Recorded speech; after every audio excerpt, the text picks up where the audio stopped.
Shalom y bienvenidos a Vía Hafta Yisrael, una frase hebrea que significa amarás a Israel. Esperamos que se queden con nosotros, ya que nuestro maestro, el Dr. Baruch, nos compartirá una enseñanza expositiva de la Biblia.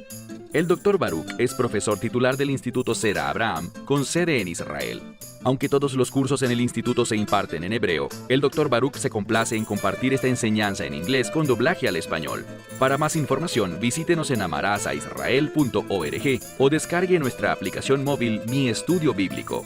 Aquí está Baruch y la lección de hoy.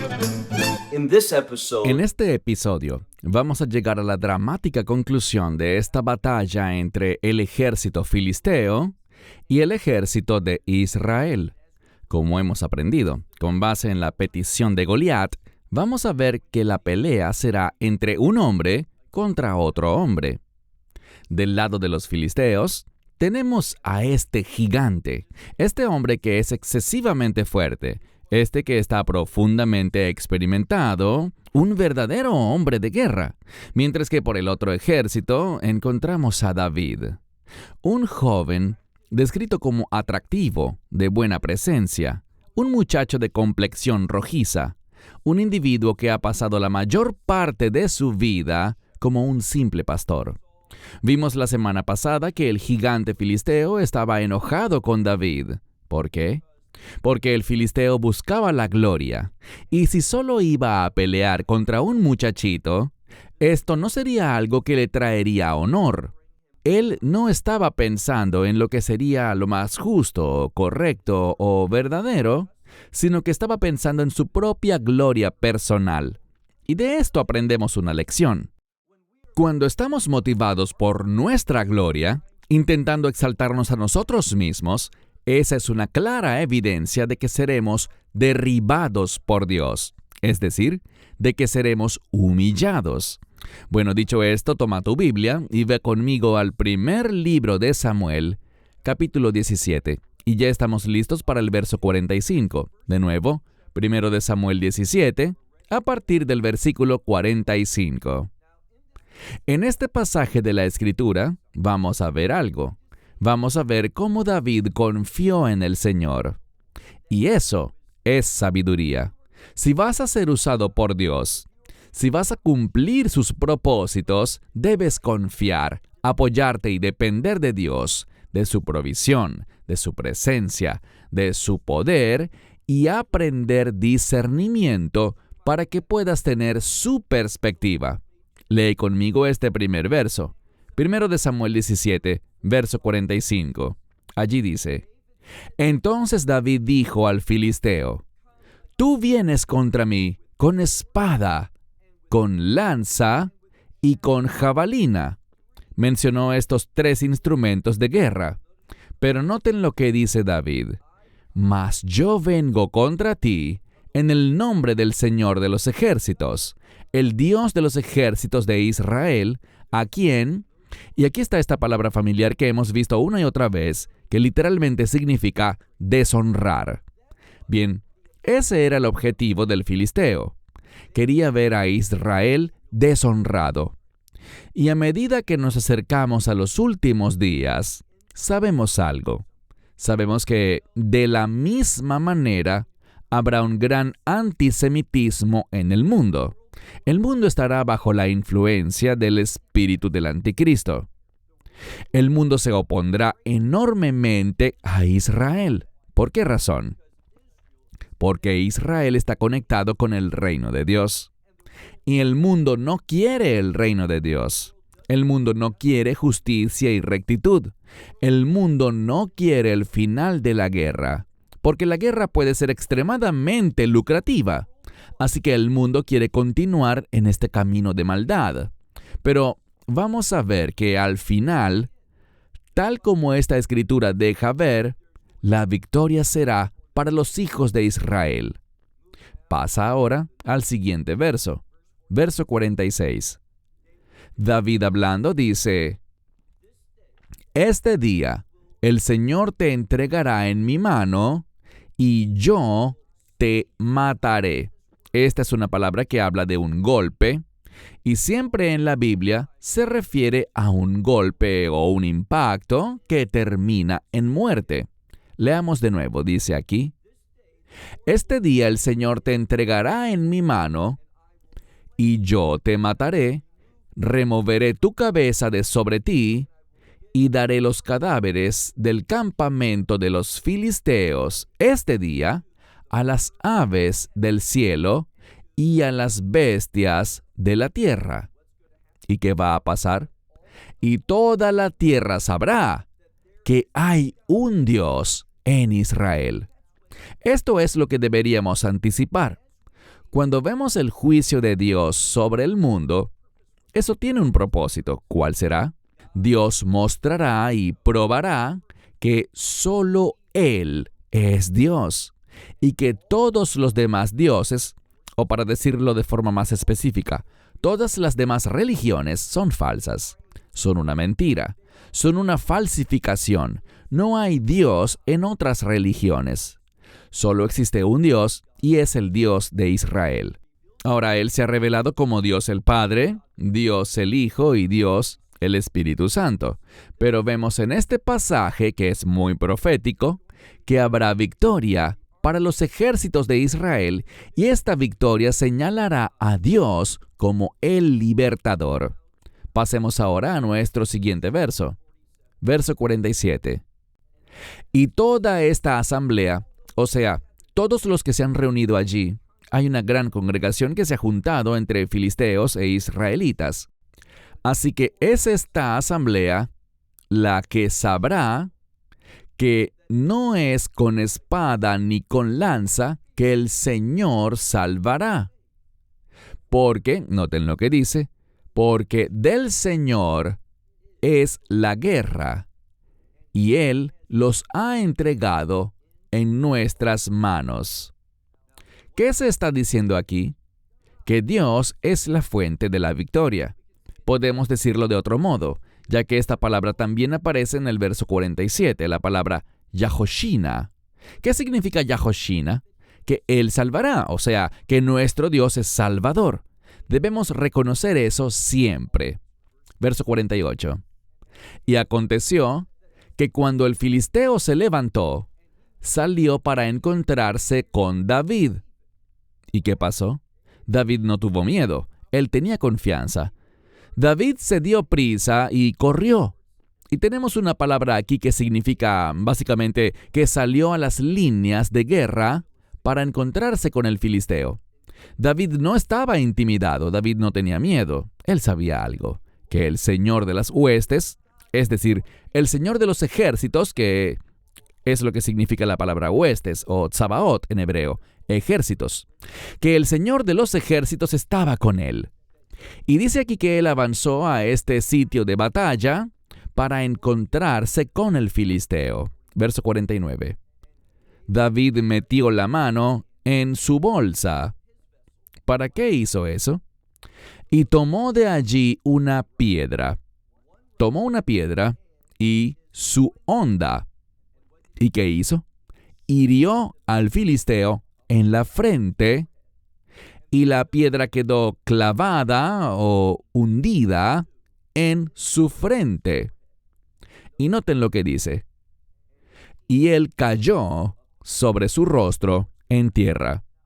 ¿Qué estamos viendo? Bueno, tienes que entender lo que esto significa bíblicamente. Cuando analizamos este pasaje, vemos que una y otra vez, ¿qué hacía Goliat? Él buscaba deshonrar o traer vergüenza sobre la nación de Israel. Ahora, esa nación tenía un pacto con Dios, y Dios no la iba a dejar ni a desamparar. Esa palabra desamparar significa que Él no sería descuidado con ella. ¿Qué haría Dios en cambio? Bueno, como ya hemos dicho, la guerra pertenece a Dios, y el Señor salvará. Y Él salvó a través de un hombre, David.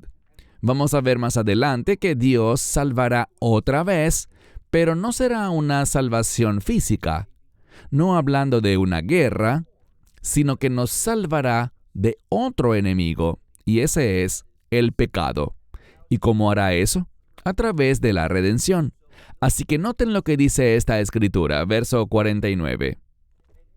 Y David metió la mano en su bolsa, y tomó de allí una piedra, y su honda, e hirió al filisteo en la frente, y la piedra quedó clavada o hundida en su frente, y cayó sobre su rostro en tierra.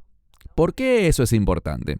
Porque caer sobre el rostro hacia la tierra expresa vergüenza. ¿Y por qué fue avergonzado? Porque este filisteo quería desafiar, deshonrar, avergonzar al pueblo de Dios. Y Dios no lo iba a permitir. David lo sabía, y David tenía confianza porque él entendía el carácter de Dios. Mira ahora el verso 50. Y otra vez, los traductores no siempre traducen, porque cuando miramos esta palabra es la palabra chazak, que significa ser fortalecido. Y esto es lo que dice: y David fue fortalecido a causa del filisteo, con la honda y la piedra. ¿Y qué pasó? Él golpeó al filisteo y lo mató. Y dice, sin tener David espada en su mano. ¿Qué significa eso? Nos dice que esta victoria provino de Dios. No estaba basada en la guerra. No estaba basada en ser hábil con la espada. David fue victorioso. ¿Y qué vemos? Que no hay espada en su mano. Todo eso nos dice que la batalla pertenece al Señor. Él fue la fuente de esta victoria. ¿Y qué le pasó a David? Como dice aquí, Vayechazak, él fue fortalecido a causa del filisteo con la honda y la piedra. Él golpeó al filisteo y lo mató, sin que hubiese espada en la mano de David. Mira ahora el verso 51. David corrió y se puso en pie sobre el filisteo. Tomó su espada y sacándola de su vaina, de donde estaba guardada la espada, lo mató y cortó, dice aquí, la cabeza de este hombre. Y noten el resultado de esto. Los filisteos vieron que su héroe, aquí está la palabra héroe. Algunos colocan paladín y está bien, porque es un término distinto al que vimos versos atrás y que muchos traducen como paladín o héroe. El término aquí es gibor, no es ish benayam, que significa un hombre de entre ellos, que era como se le refería anteriormente, pero aquí dice que ellos vieron que su héroe estaba muerto. ¿Y qué hicieron? Huyeron. Pasemos al verso 52. Con base en esta maravillosa victoria que David logró para los hijos de Israel y para el Dios de Israel, leamos el verso 52. Y los hombres de Israel y de Judá, noten esto, una frase muy significativa. ¿Por qué razón? Bueno, si conoces bien la profecía, cuando hablamos de los últimos días, no se trata solo de Judá, sino de Judá e Israel. ¿Y por qué es así? Porque hay una profecía. En los últimos días habrá una reunificación entre Israel y Judá. Judá era el reino del sur, el cual perduró por más tiempo cuando Israel fue llevado cautivo por Asiria. Por aproximadamente 150 años después de eso, sabemos que Judá perduró. Pero al final, tanto el reino del norte llamado Israel como el reino del sur llamado Judá, ambos fueron al exilio. ¿Por qué? Por la misma razón, a causa de la idolatría. Dios no tolera eso. Cuando caminamos entre dos opiniones, cuando decimos que servimos al Dios de Israel, pero en realidad adoramos a otros dioses, eso es inaceptable para Dios. Entonces, ¿qué pasa? Los hombres de Israel y de Judá se levantaron. ¿Y qué hicieron? Gritaron y persiguieron a los filisteos hasta llegar al valle y hasta las puertas de Ecrón. Y noten lo que pasa, dice aquí. Y los cadáveres de los filisteos cayeron por el camino de Saaraim. Este es otro lugar en Israel. Y no solo allí, sino también hasta Gat y hasta Ecrón. Sabemos algo. Bíblicamente hablando, existen 5 ciudades filisteas. Y hemos visto algunas de ellas. Hemos visto Gat, hemos visto Ecrón. También sabemos de Ascalón, Ashdod y por supuesto Gaza. Estas son las 5 ciudades. Otra vez Gaza, Ascalón, Ashdod, Ecrón y Gat. Lo que vemos aquí es que hay juicio de parte de los hijos de Israel sobre varias de estas ubicaciones. Mira ahora el verso 53. Y los hijos de Israel volvieron, y aquí hay una palabra muy interesante. Cuando miro esto, si conoces hebreo moderno, estamos hablando de la misma raíz para la palabra gasolina, que es delek en hebreo actual. ¿Y qué es eso? Bueno, cuando le pones gasolina a tu auto y enciendes el motor, ella se quema. Lo que esto nos está diciendo es que los hijos de Israel, y sé que la mayoría de las Biblias dirán persiguieron, pero los persiguieron como un fuego. Eso es lo que hicieron los israelitas frente a los filisteos. Y noten lo que dice. Dice aquí que hicieron algo, que los alcanzaron en sus campamentos, es decir, donde estaban sus soldados y tuvieron la victoria. Los saquearon, en otras palabras. Verso 54. Y David tomó la cabeza del filisteo y la trajo a Jerusalén. ¿Por qué?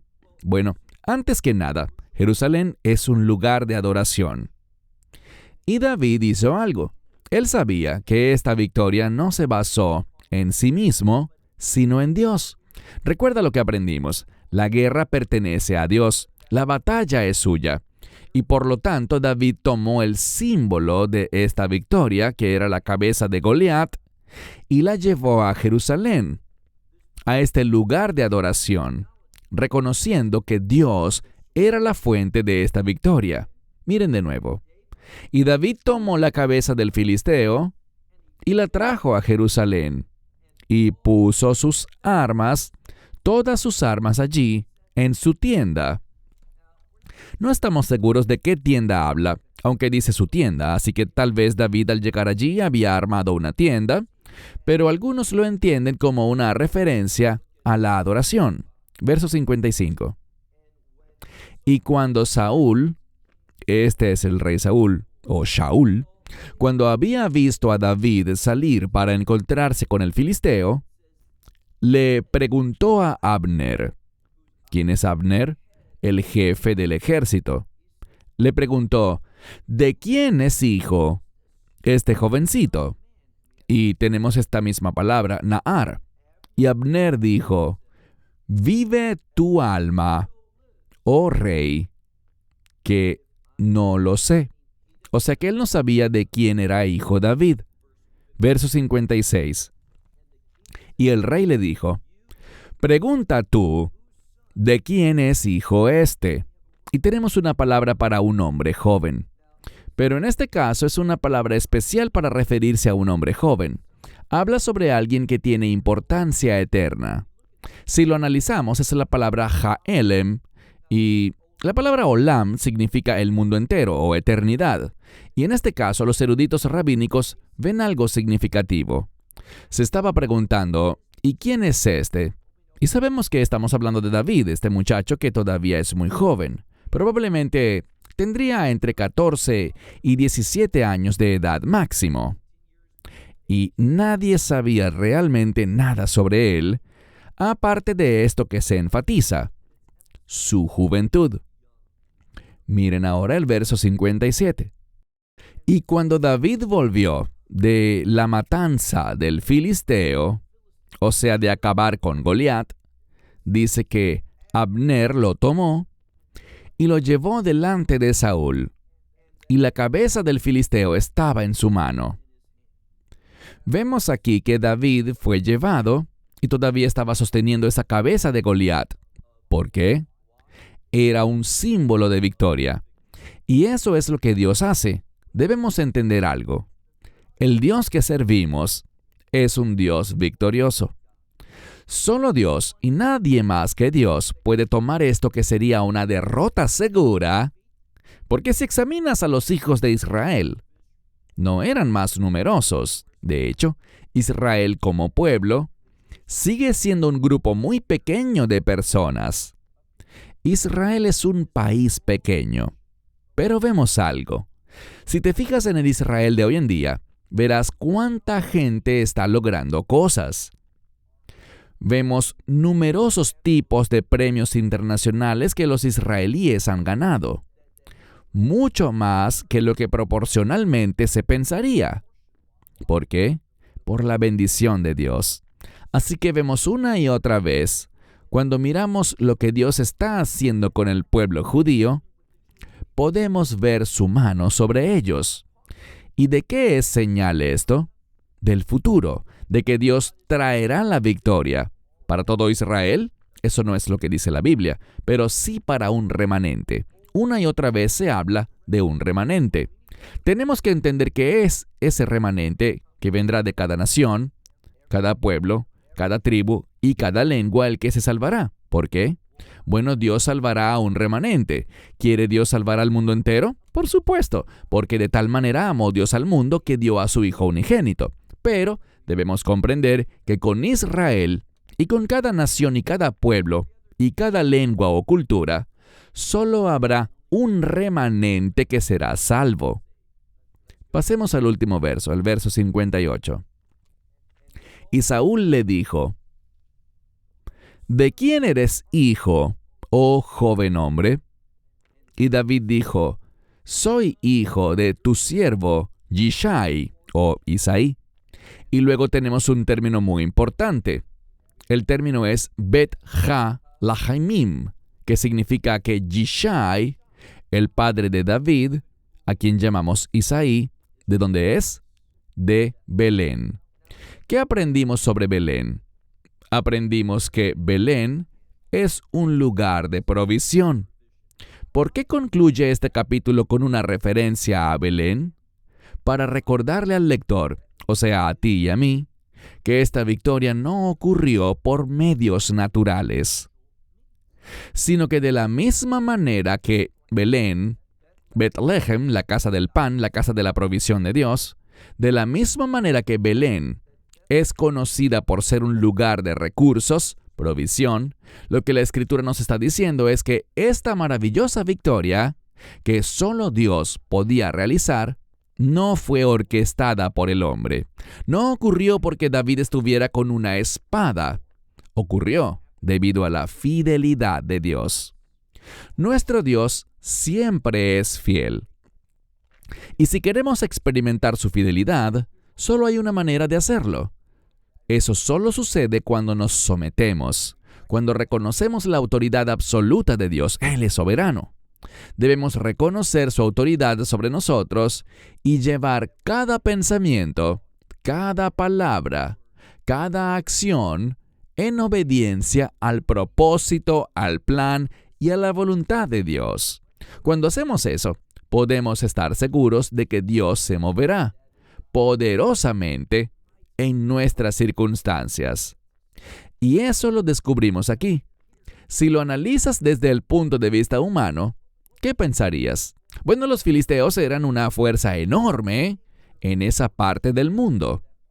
Eran conquistadores, pero no pudieron conquistar a Israel. ¿Por qué?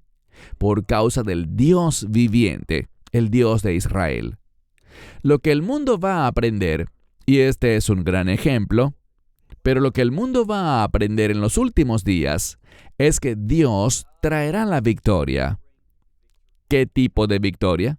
Una victoria eterna para Israel y para todos los que hayan hecho un pacto con Dios, el Dios de Israel.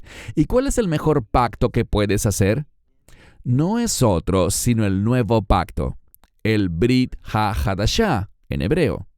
Es un pacto de perdón con el que Dios ha prometido perdonar todos nuestros pecados. Y no solo eso, Dios también prometió perdonar y olvidar todos nuestros pecados. ¿Por qué lo digo? Bueno, ¿cómo termina ese nuevo pacto? Dice, y no me acordaré más de sus pecados. podemos tener la certeza de que cuando vamos delante de Dios, todos nuestros pecados son perdonados y todos nuestros pecados son olvidados. ¿Y qué más?